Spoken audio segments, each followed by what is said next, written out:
Hello, everyone. My name is Camara van Breemen, and I'm going to talk to you today about communication in children's palliative care. I'm a nurse practitioner and a play therapist, and I've worked in the field of pediatric palliative care for over 30 years. I'm located in Vancouver, Canada. Our objectives today is to review communication and the importance in serious illness care, discuss frameworks, phrases, and other skills that support communication along the illness trajectory. And I also want to discuss ways that we can engage with children in their illness journey and talk about the support we can provide.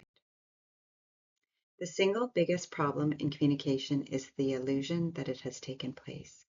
I want you to come away from this presentation remembering that we should not assume that we know what the parent or child is thinking, and that we have to actually work very hard to understand that and to really build two-way communication with the parents and the child that we are caring for. Communication is an active process of exchanging information and ideas. Communication involves both understanding and expression. The bottom line is when individuals communicate effectively, they're able to express needs, wants, feelings, and preferences that others can understand. This is absolutely essential in serious illness care. I want you to consider for a moment the ways we communicate. And what we've learned is that body language actually is our biggest asset in communicating, and that we really have to use body language purposefully so that children, families can understand what our message is communicating. Almost as important, but not quite as much, as our voice and our tone and our pacing. This also can communicate empathy, um, express emotion, can also bring levity to a conversation or actually seriousness. So our tone and our voice is a very important tool that we use in communication. Words are also important. I think we often think they're the most important thing, but what we know from this study is it's not true. However, I will say that families do remember the words we choose, and words can have a lot of power and can be used to support education in a good way, but also can bring about harmful communication. So our words are also part of all of this. The consequences of poor communication are many, but here are listed from a study by Wright that poor communication can decrease confidence and trust. And when you do that, families might actually not reveal important information about their child or about their family. Poor communication can bring about significant distress. And we see that a lot actually in our bereaved families who will continue to recall conversations that didn't go well or that lacked empathy or were insensitive. And the other thing about poor communication is that when this is happening, families may choose or insist on ineffective care because they actually don't understand why that direction of care is not helpful. So being a good communicator, studies have shown us that parents want adequate information that is clear and understandable. They want us to be sincere, honest, and empathetic. They want us to hear their concerns and attune to their emotions. They want to know what is good care, what should be done, and they want to be involved in the decision making. So active listening, there's so many components of active listening. And what I would say is, if you're going to be a good communicator, you're always analyzing your own communication and thinking back, how did that go? Did I use open and closed-ended questions? Was I bringing my own bias in, or was I avoiding prejudice? Did I summarize? Did I show interest, or was I very distracted? Was I really listening for the feelings and signaling encouragement for that expression of those feelings? Did I seek permission to share information? Did I use silence? What about reflecting about what I heard and giving it back to parents? So these things are really, really essential as we move through different conversations with children and families. This is a great study that was done pretty recently, and it's about navigating and communicating about serious illness and end of life. And what I love about this diagram is this idea that we're always exploring the patient's or the family's hopes and worries. We are sharing information, and with that shared understanding, there's adaptive coping. And it goes round and round like this. And if this is done well, we see resiliency and we see the growing awareness of what's happening in their child's life. And ultimately, this good communication, these cycling conversations increase quality of life, decrease psychological distress, and actually facilitate end-of-life decision making, which is really a key aspect of what pediatric palliative care is all about. So in talking about these cycling conversations over time, this slide really depicts that we have ongoing conversations with the parents and the child as their illness gets worse, as we get closer to end of life. And the diagram on the right are sort of different trajectories that you might see depending on the child's diagnosis. And the timeline might be short days to many years. We know that we see children in pediatric palliative care sometimes for only a few hours if there's a very sudden decompensation, but we might also see families for years and years. And so these conversations happen over time. But the conversation actually has started always from somebody sharing the diagnosis or sharing the news. And that conversation is very important. And that really is the setup of when the parents who probably are worried have seen their child, something different about their child, but it's actually someone giving the bad news. And breaking bad news is a very difficult thing.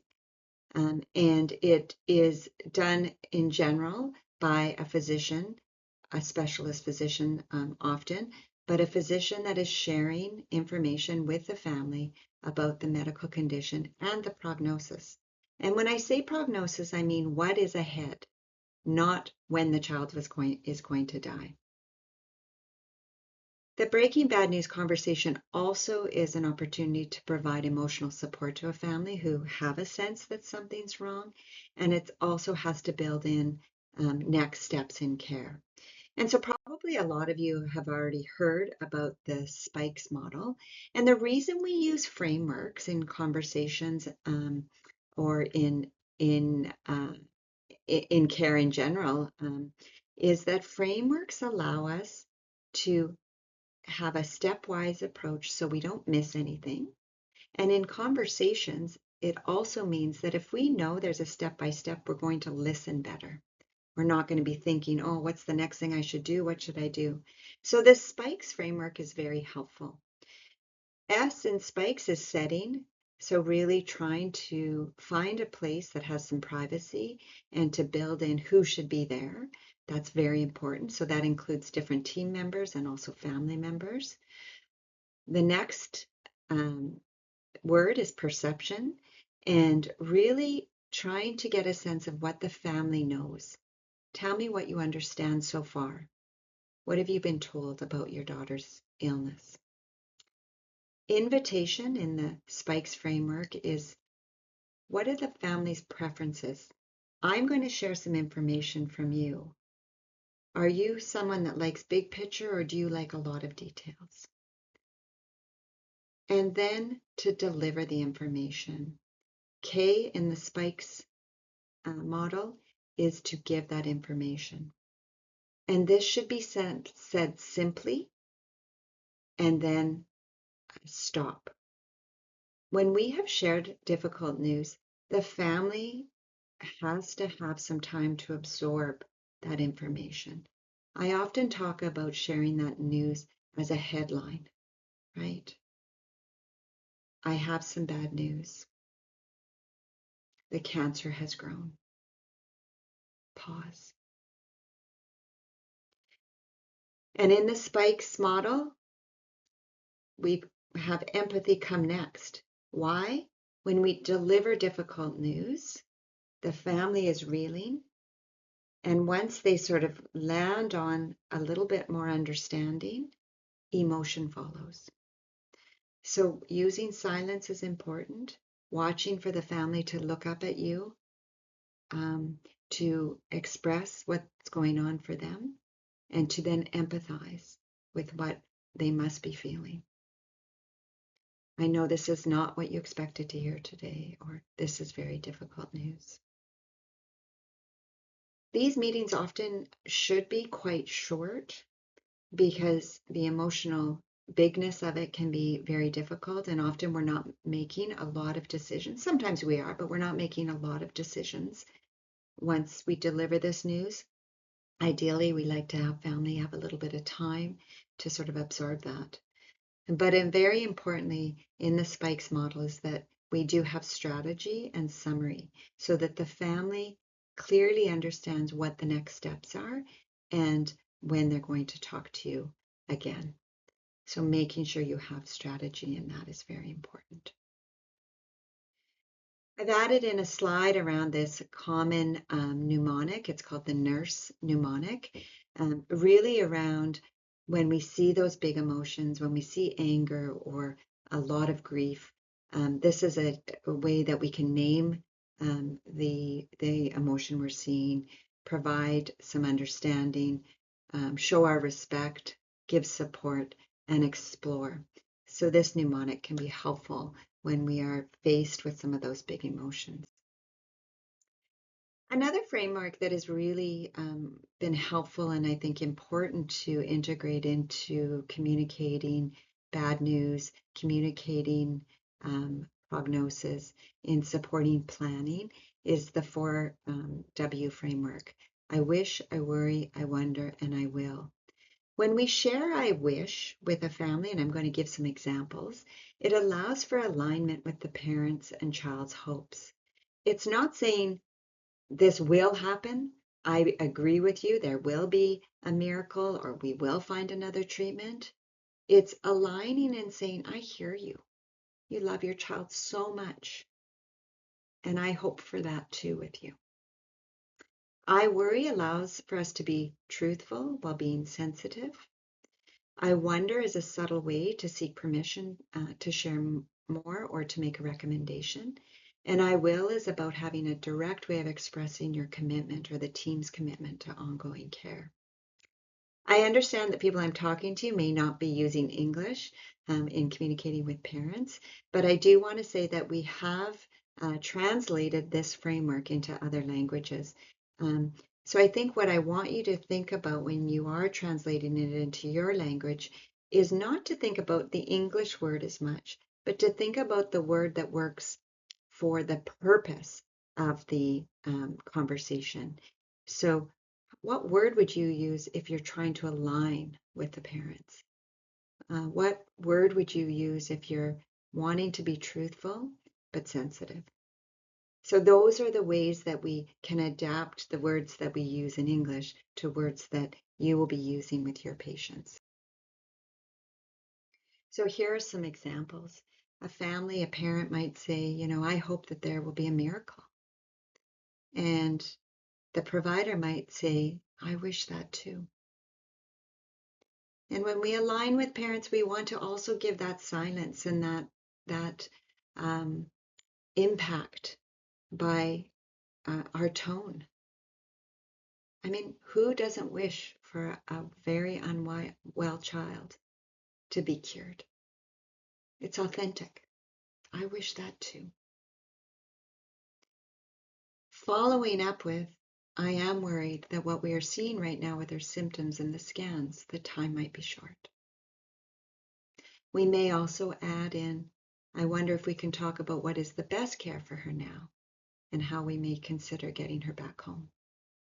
Because we already know that home is the most important thing to that 14-year-old girl. And then, of course, I will follow up with you tomorrow as we make plans for the coming days.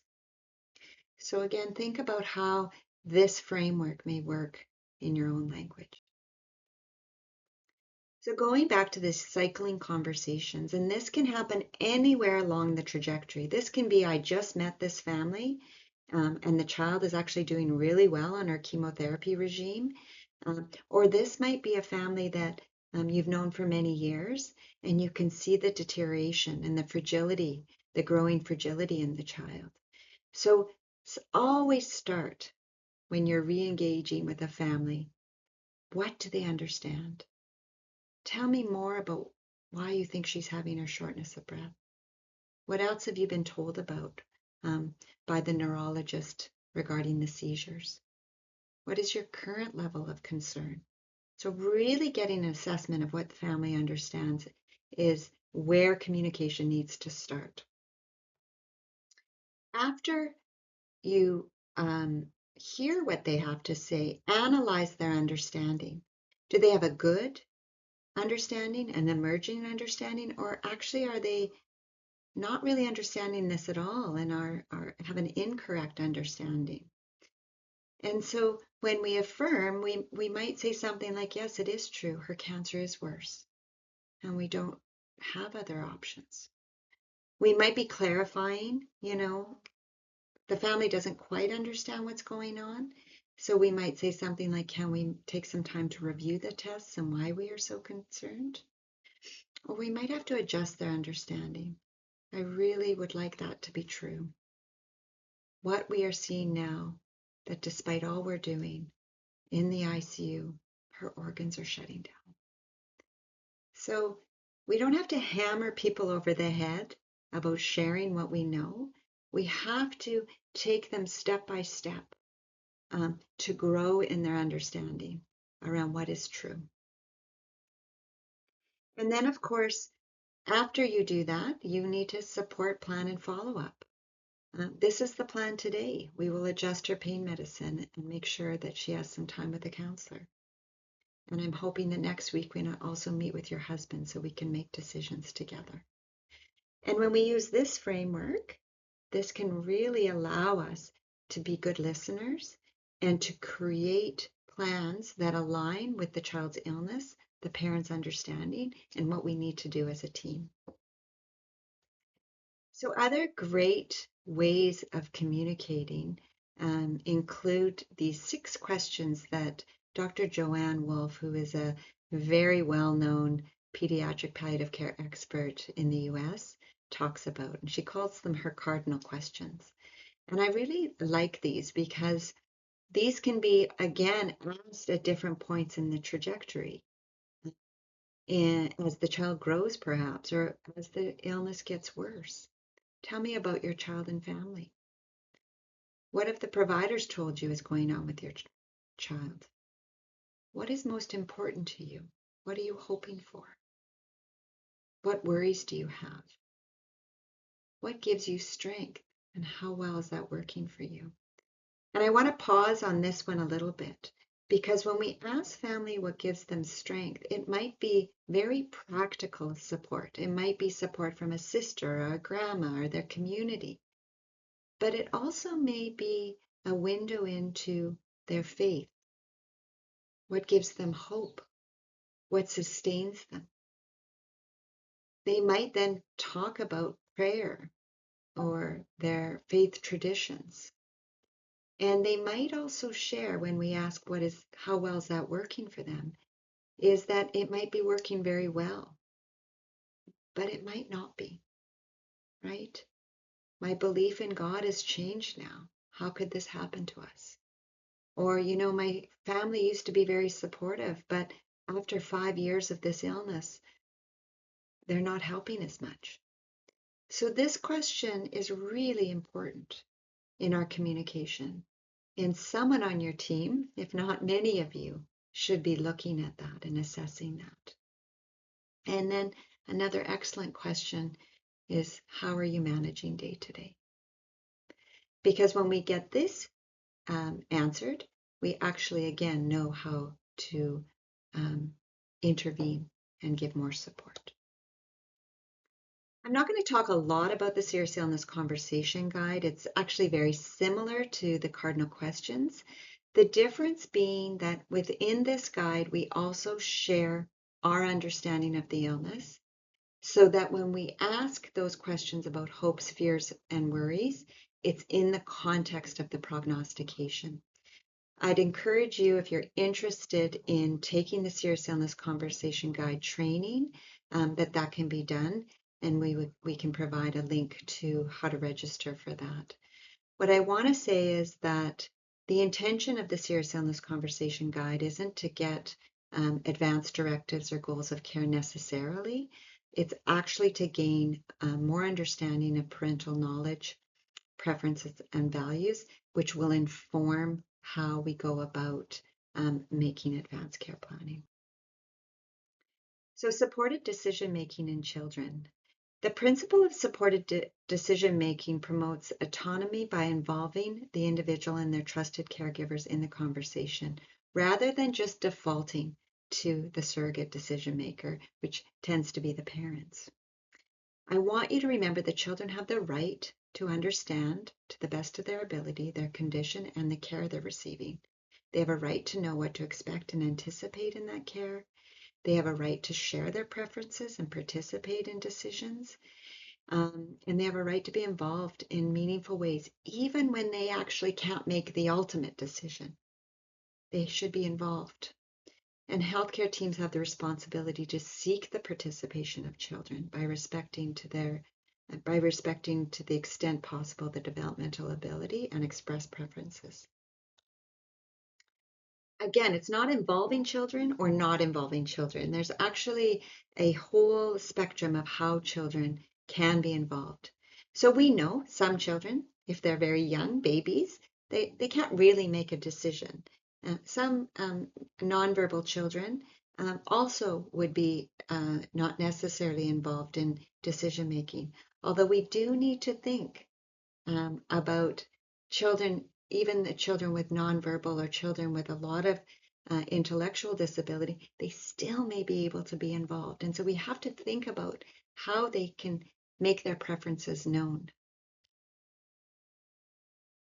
Again, there is an excellent partnership guide that you can press on the link and take you to that, and it'll be in the references, because this really talks about ways we can use, talk with parents first about what they understand about their child's preferences, what they understand about their child, and what are best ways that children can either share their view with the parents about what they want, be involved directly with conversations, or perhaps the child decides, no, I would like less information because I trust that my parents will make the decision for me. What I'm hoping that you understand from this very short piece around the partnership guide is that we need to try and have children involved in their care decisions as much as possible. So when we talk to children, these are some of the questions that might be helpful to you. Tell me what you like. Where do you feel your best? What are you hoping will happen today, next week, your birthday? This gives us an idea of what they're thinking about, what they're anticipating, what they're hoping for. What kind of things make you worried? And what helps you? What things make you feel safe and cozy? What should I know so I can take better care of you? I want you to notice that I am not asking them about their illness specifically here, nor am I telling them about their disease. Parents have enormous worry that we are somehow going to take their child's hope away if we talk about their illness. And this is, again, a very important aspect of care that we have to work with parents on. But first and foremost, before we talk to the child about their illness, if that is what they want us to do, we need to get to know them. So always think about communication with children as, again, getting to know who they are, what they're hoping for, and what their worries are is so essential, so that when we actually begin to explore their illness, we have some background and and understanding and relationship building that is so essential. If you are starting to share with a child that has quite a bit of understanding, be it them 6 or be 15 years old, start with parents. Start with parents, share with parents about the importance of having information exchange with the child about what's happening with their body. Ask the parents what they think they understand. They think their child understands so far. Some parents are very open with their children. Some parents are, are colluding and not telling. So find out first from the parents where they think their child's at. Begin the conversations early about the diagnosis or the condition and keep it going. If you are seeing that something's changed in the illness and you want to actually explore with the child, and you have a time set to talk about those things, set up the conversation. I'd like to talk to you a little bit more about what's happening in your body. Can you tell me what you understand is going on, or why you're still in hospital after these many months? Keep the information honest and clear. Tell the story by sharing the main events and how it has affected their activity, how it's brought them to hospital, why their arm doesn't work, why they are getting weaker or not feeling hungry. Think about their development. Think about, what age they are, and use resources. There's lots of great resources to support this work. And give general information about what is happening now and what they can expect.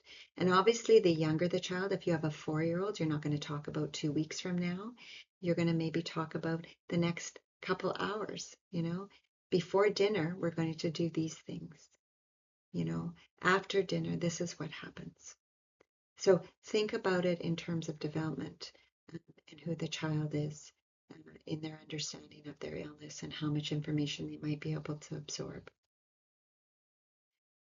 Have courage and patience in your communication. Silence is a powerful tool, and we have to really watch parents as they're processing, or children as they're processing what we say, and not to try and fill that space with more words, but allow them space to process. And often that processing is a very internal thing. And so we're watching as good communicators when that person kind of comes out of that internal processing and looks up at you, to say, I'm ready for more information, or I can't take any more information right now. Have statements ready that we know work to connect with people. This is so difficult. I wish it was different too. I can only imagine what you're feeling right now. Parents have told me when we say, I can't imagine what you're doing, what you're feeling, is a divider. I can't imagine. I can't imagine means I don't want to imagine.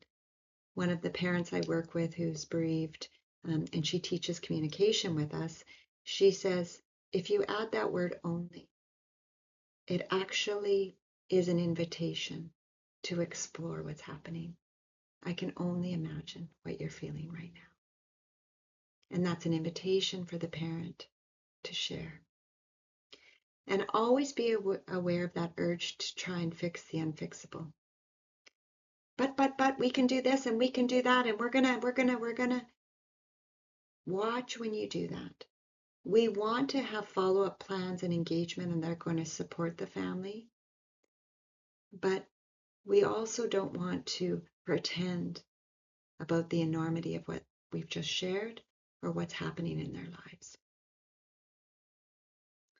Support for children is really, an ongoing thing. We really need to provide opportunities to share information, to really talk about why the things are happening. Many children wonder, is this my fault? Did I deserve this? Did I do something wrong? Is God punishing me?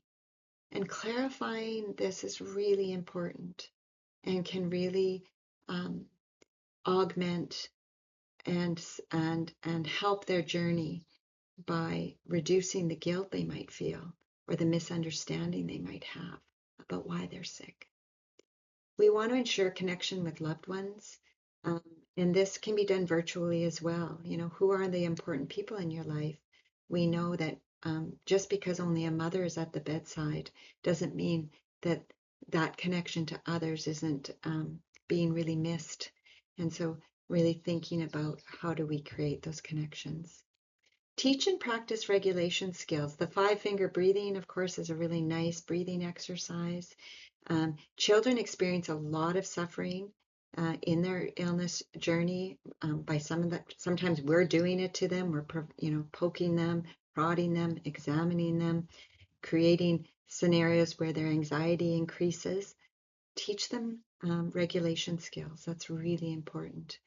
And of course, as a play therapist, I can't talk about play enough, but it's essential. Screen time is okay. It's a good distraction, and it is play. Video games are play, but they also need play that is more organic, that allows for an outlet of big feelings and processing, where they feel empowered and mastery, where they learn new skills and they feel connected to self and others. So screen time, okay, but space and schedule for play, even in hospital settings. Ensure that children have space and tools to play, to draw, to write, to create, uh, to smash out, uh, to yell and be big. Those are all very, very important and is what helps children cope and manage with a serious illness. And to conclude, I just want to again reiterate that without compassion and skillful communication, we'll never learn what parents or children want and need. That parents have less ability to adjust and make decisions for their dying child. That children spend more time in hospital getting therapies and interventions that are futile or cause more suffering. And when we don't communicate well, parents have regrets about their child's suffering, about where they died. You know, they might be in hospital, that they missed opportunities of comfort and memory making. We know that poor communication during the illness leads to worse bereavement outcomes for siblings and for parents. And so really, really spend time in growing your communication skills, in practicing, and in getting feedback from people who you see communicate well. Thank you so much. I hope you've enjoyed this video and it's been helpful, and we'll have resources and links that will follow.